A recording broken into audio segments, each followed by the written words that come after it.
Assalamualaikum warahmatullahi wabarakatuh. Selamat malam, salam sejahtera untuk kita semua. Semoga kita semua dalam keadaan sehat walafiat. Para hadirin, para pemirsa dimanapun saja berada, kali ini saya akan membacakan sebuah berita eh, tentang kader KIB ya, tentang kader Koalisi Indonesia Hebat yang berbondong-bondong menyatakan dukungan kepada Anies Baswedan. Tentu ini adalah sebuah fenomena ya. Ini adalah sebuah fenomena mengingat KIB itu sendiri atau Koalisi Indonesia Bersatu diciptakan tidak untuk mendukung Anies Baswedan.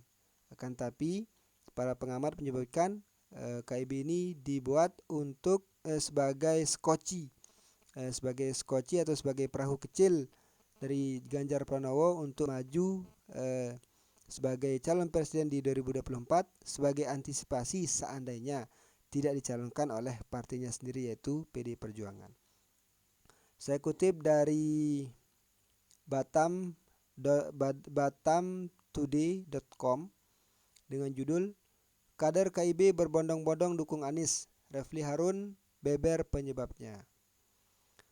Ini pendapat dari salah seorang ahli tata negara ya, ahli hukum tata negara yaitu Refli Harun, memberikan analisa terkait dengan mengapa fenomena ini terjadi. Langsung saja batamtoday.com, Jakarta. Bagi Anies Baswedan sejauh ini untuk menjadi kendaraan menuju kursi RI 1 sudah ada calon koalisi yang disebut Koalisi Perubahan yang berisikan Nasdem, PKS, dan Demokrat. Meski demikian, menurut pakar hukum tata negara yang juga pengamat politik Refli Harun, secara tak langsung Anies telah didukung oleh Koalisi Indonesia Bersatu. Sebelumnya diketahui ada Go Anies yang diisi kader masa Golkar dan Forum Ka'bah Membangun yang diisi kader-kader masa P3. Terbaru, relawan yang mengatasnamakan diri mereka sebagai Amanat Indonesia atau Anies mendorong PAN untuk mencalonkan Anies Baswedan sebagai Capres 2024 dari PAN. Mereka diketahui bagian dari pendiri PAN dan juga mantan anggota DPR fraksi PAN. Kalau kita lihat dari 9 partai parlemen itu, pendukung Anies Baswedan paling tidak sudah 6 partai, yaitu Nasdem, PKS, Demokrat, dan KIB, Golkar, P3, dan PAN. Yang belum PDIP, Gerindra, PKB, ujar Refli melalui kanal YouTube miliknya dikutip Kamis. Refli pun menjelaskan pilihan masa 3 partai KIB untuk mendukung Anies Baswedan berkaitan dengan taktis dan kepentingan partai sendiri. Menurutnya, mendukung selain Anies sama sekali tidak menguntungkan bagi partai khususnya di Pileg. Kalau capres itu Anies, Ganjar, Prabowo, maka akan sangat aneh kalau kader ketiga di luar Koalisi Perubahan memilih Ganjar Pranowo karena dia milik PDIP. Mengendorse Ganjar sama saja membesarkan PDIP. Apa untungnya bagi partai-partai tersebut? Jelasnya. Ini fenomena menarik bagaimana Anies itu secara sosiologis didukung oleh kader dari 6 partai politik for the time being. Sejauh ini ungkapnya. Menurut Refli, saat ini kubu pemerintahan sedang ketar-ketir dengan manuver Anies Baswedan yang telah bisa menggait suara akar rumput partai yang masuk dalam lingkar kekuasaan Jokowi. Itu yang kemudian yang jadi persoalan dan ini makin menggetarkan dinding-dinding istana, ujar Refli. Situasi ini menurut Refli akan berimbas pada meningkatnya serangan kubu penguasa ke Anies dengan berbagai macam narasi. Narasi tersebut antara lain mengarahkan opini bahwa Anies Baswedan itu bukan siapa-siapa dan tak layak memimpin Indonesia. Saya kira jubir istana atau yang dekat dengan pemerintah saat ini makin mengglorifikasikan tidak perlunya Anies untuk memimpin ke depan. Anies tidak ada prestasi, tidak ada pendukung dan sebagainya, ungkap Refli. Padahal menurut Refli, mereka kubu istana sedang khawatir dengan banyaknya dukungan ke Anies bahkan dari masanya sendiri. Padahal dalam hati kecil, waduh gawat nih, kok makin lama makin banyak yang deklarasi dukung dan tak peduli kebijakan partai, ungkapnya. Ya betul sekali apa yang disampaikan oleh Refli Harun dalam kanal YouTube-nya, mengingat semakin masifnya gelombang dukungan terhadap Anies Baswedan. Ya, serangan-serangan kepada Anies Baswedan begitu masif dilontarkan oleh kubu lawan politik, ya, seperti yang disampaikan oleh Ruhut Sitompul beberapa waktu lalu, bahwa Indonesia akan hancur jika dipimpin oleh Anies Baswedan. Kelompok-kelompok teroris, ya, kelompok-kelompok teroris akan menjamur, akan tumbuh kembali seandainya Anies Baswedan memimpin negeri ini. Indonesia akan menjadi Suriah, ya. Indonesia akan menjadi Timur Tengah seandainya seandainya dipimpin oleh Anies Baswedan. Istilah-istilah kadrun, ya, istilah-istilah kadar gurun, istilah pendatang, ya, istilah orang Arab pendatang juga selalu dilontarkan kepada Anies Baswedan untuk menyerang Anies pribadi dari Anies Baswedan itu sendiri. Padahal para kubu lawan yang selalu menggaungkan diri sebagai orang yang paling Pancasilais, sebagai orang yang paling toleran, sebagai orang yang paling Bhinneka Tunggal Ika. Akan tapi dalam realitas politiknya, dalam realitas di masyarakat, mereka yang selalu mempertajam isu-isu perpecahan tersebut, tidak malah sebagai jembatan, tidak malah menjembatani perbedaan itu sehingga timbul persatuan dan kesatuan. Sehingga kita tidak heran kalau ada opini yang beredar, ya, ada pandangan yang beredar bahwa perpecahan ini dipelihara, perpecahan ini dijaga untuk untuk melanggengkan kekuasaan, untuk melanggengkan kekuasaan di negeri ini. Rakyat disuguhkan dengan narasi-narasi ketakutan, ya. Rakyat disuguhkan dengan narasi-narasi ketakutan bahwa seandainya dulu pada saat Anies Baswedan memimpin DKI Jakarta, muncul narasi bahwa Jakarta akan menjadi Suriah, Jakarta akan menjadi Timur Tengah kalau dipimpin oleh Anies Baswedan. Akan tapi tuduhan-tuduhan tersebut tidak terbukti selama Anies Baswedan menjadi pemimpin atau sebagai gubernur di DKI Jakarta. Tidak ada tuduhan-tuduhan tersebut terjadi. Misalnya aksi intoleran, oke lah, ketika pilkada DKI muncul isu politik identitas, yang Muslim harus memilih Anies Baswedan, sedangkan yang bahkan sampai ada di suatu musala yang tidak diizinkan untuk dilaksanakan sholat jenazah, itu akibat dia memilih Ahok. Itu adalah sebuah fakta yang tidak bisa kita bantah. Akan tapi mengapa hal tersebut terus dijaga, terus dipelihara untuk menimbulkan kebencian sehingga tidak memilih Anies Baswedan? Mengapa hal tersebut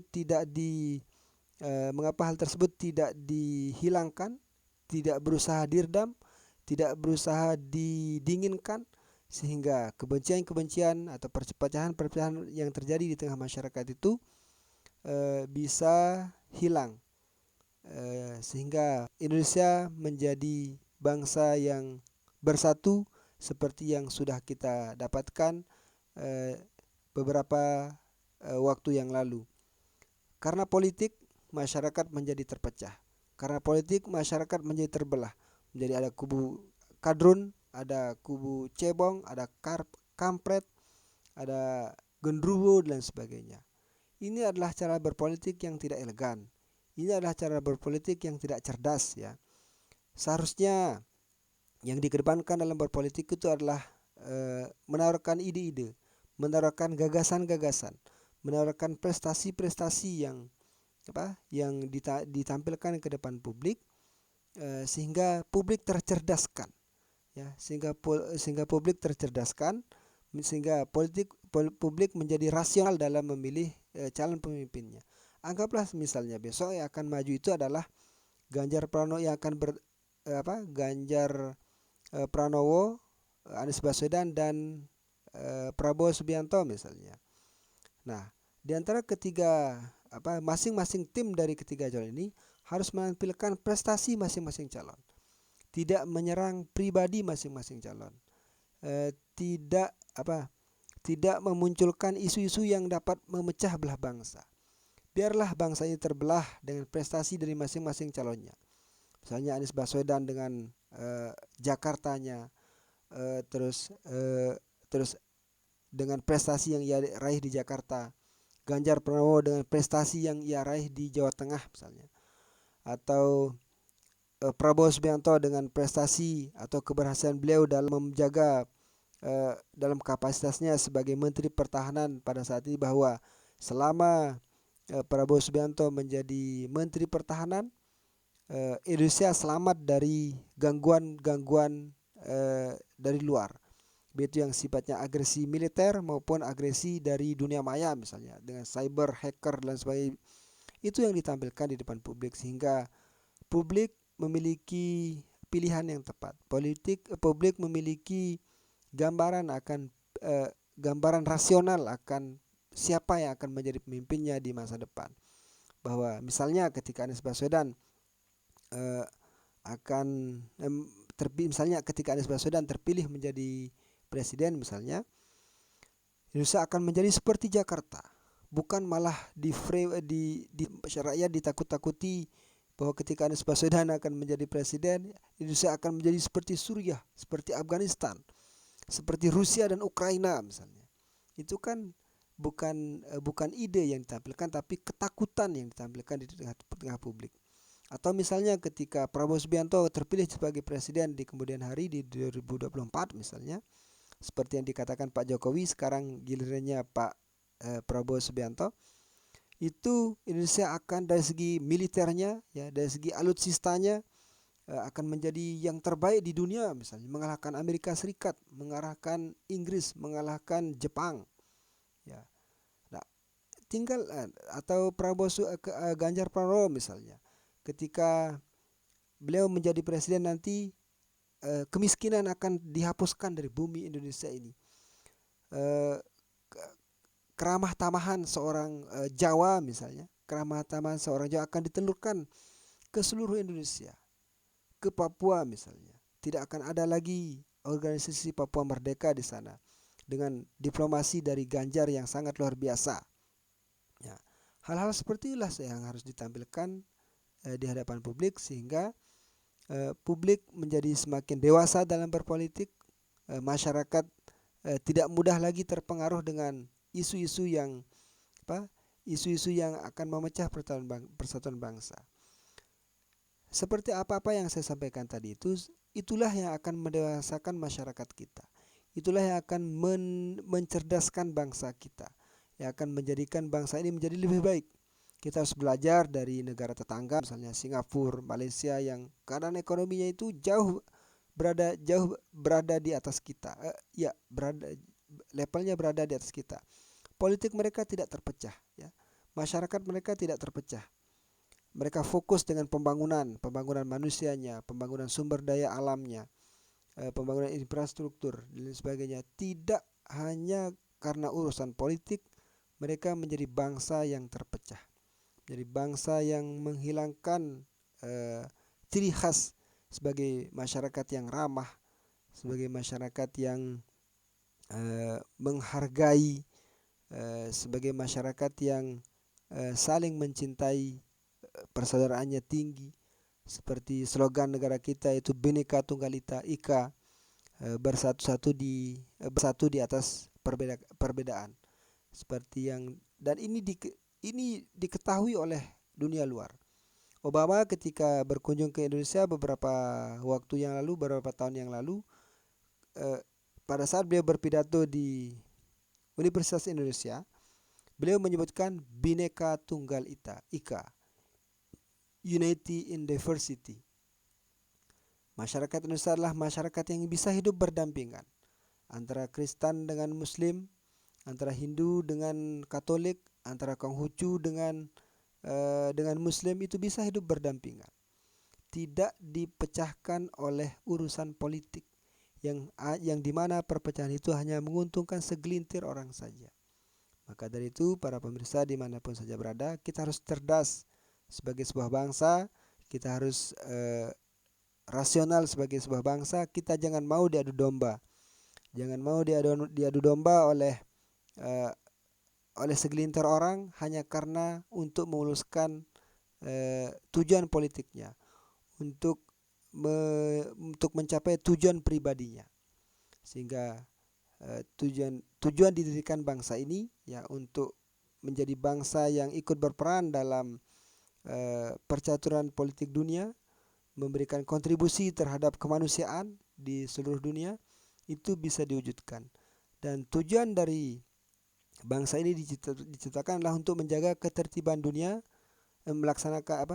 menjaga ketertiban dunia, sebagaimana tujuan dari penciptaan pendirian bangsa Indonesia ya, sebagaimana yang tertuang dalam pembukaan Undang-Undang Dasar Negara Republik Indonesia tahun 1945, yaitu untuk mencerdaskan kehidupan bangsa dan ikut melaksanakan ketertiban dunia yang berdasarkan kemerdekaan, perdamaian abadi, dan keadilan sosial.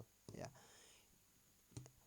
Bagaimana tujuan luhur dari pendirian bangsa ini akan bisa terwujud kalau bangsanya itu di internal kita sendiri, kita itu terpecah dengan urusan-urusan yang sebenarnya, dengan masalah-masalah yang sebenarnya tidak menjadi masalah gitu. Akan tapi hanya dimanfaatkan, hanya dipelihara oleh sebagian orang untuk mencapai tujuan politiknya, untuk mencapai tujuan pribadinya. Maka dari itu, saudara-saudaraku, para pemirsa dimanapun saja berada, kita berharap pemilu kali ini ya tidak akan muncul lagi yang namanya perpecahan, tidak akan muncul lagi para elit politik kita tidak akan mengeluarkan narasi-narasi perpecahan itu sendiri. Ya, tidak akan mengeluarkan narasi-narasi perpecahan yang akan semakin memperuncing keadaan. Sampai kapan Indonesia akan seperti ini? Kita pernah menjadi bangsa yang bersatu, menjadi bangsa yang disegani di tingkat dunia, lebih di awal kemerdekaan kita ketika bangsa Indonesia dipimpin oleh proklamator yaitu Insinyur Soekarno. Indonesia diberi gelar sebagai macannya Asia, disegani. Bayangkan sebuah negara kecil yang baru berdiri ya, mampu membuat konferensi Asia Afrika ya, dengan yang diinisiasi oleh Presiden Soekarno, bahwa kami bangsa Asia dan Afrika tidak ikut dalam perang dunia. Maka disebutlah gerakan non-blok atau yang kita kenal dengan GNB. Itu tidak memihak ke blok timur, tidak memihak ke blok barat. Sehingga Indonesia atau negara-negara Asia tidak ikut dalam peperangan yang terjadi pada saat itu. Perpecahan di tingkat global yang terjadi pada saat itu. Ya, tidak ikut. Maka itu yang menginisiasinya adalah Indonesia. Ya. Itu adalah sebuah negara yang baru merdeka, akan tapi dipimpin oleh orang yang hebat, sekaliber Insinyur Soekarno, yang saya pikir figur beliau, kepemimpinan beliau sampai pada saat ini belum ada yang mampu menandinginya. Itulah yang kita harapkan yang akan terjadi di bangsa Indonesia. Semoga kedepannya bangsa Indonesia akan mendapatkan pemimpin-pemimpin yang hebat, pemimpin yang disegani di kancah internasional, sehingga akan meningkatkan harkat dan martabat bangsa Indonesia itu sendiri. Melalui momentum pemilu ya, harus kita jadikan untuk memilih pemimpin yang terbaik menurut versi kita masing-masing. Jangan satu pendukung menghujat pendukung yang lainnya. Jangan pendukungnya Anies menghujat pendukungnya Ganjar Pranowo. Begitu juga pendukungnya Ganjar Pranowo jangan menghujat pendukungnya Anies Baswedan. Pendukungnya Pak Prabowo juga jangan saling menghujat. Sekali lagi, yang harus dinarasikan adalah politik, ide-ide, gagasan, akan dijadikan seperti apa bangsa Indonesia untuk di masa yang akan datang, yaitu 5 atau 10 tahun yang akan datang. Hanya ini yang bisa saya sampaikan. Lebih kurangnya saya mohon maaf. Sekian. Assalamualaikum warahmatullahi wabarakatuh. Selamat beristirahat.